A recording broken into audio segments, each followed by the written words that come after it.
This is starting to feel like a really big Resident Evil anime, and I love it!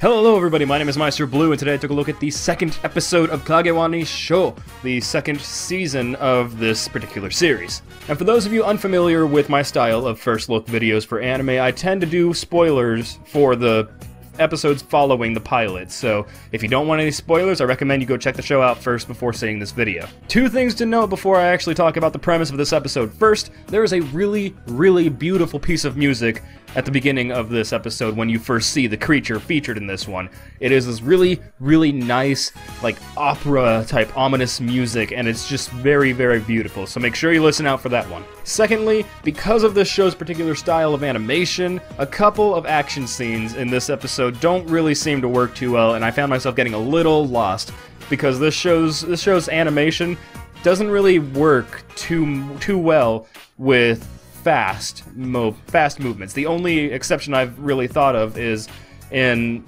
Season 1, there's a creature underground and it shoots a claw up every so often, and the claw would come up pretty fast.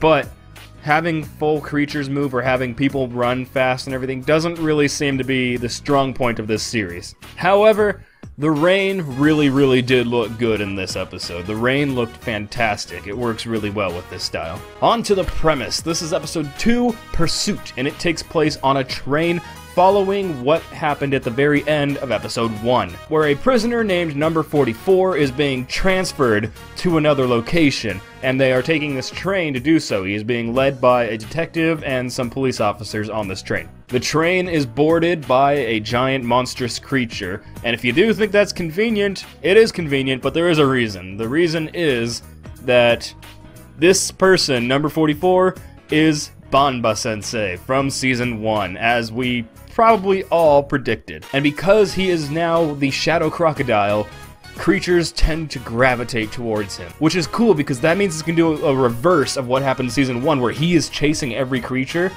This time, because he's got the Shadow Crocodile, it seems like the creatures are going to be chasing him. So yes, the creature on this episode is really cool. It's this weird crustacean Cthulhu-looking thing with tentacles and whatnot. It looks almost like a giant mutant hermit crab, and it has acid spit.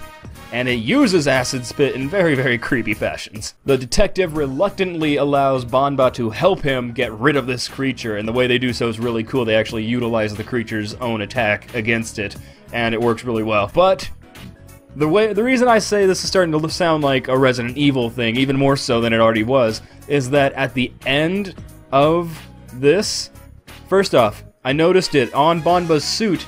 He's wearing the jacket from the laboratory because it's got the little like ape symbol on it. After the train situation is handled, not gonna say what all happens on that train situation because I don't want to spoil too much. But after the train situation is handled, a helicopter comes and soldiers take away Banba, and they all work for that same laboratory with the ape symbol on it, which is the laboratory from the first season.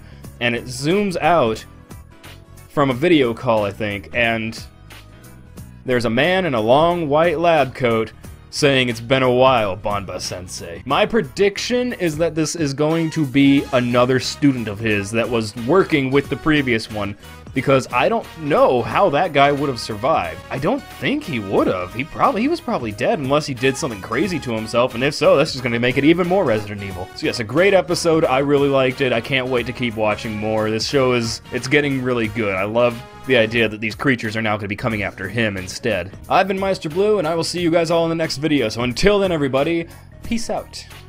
We'll be right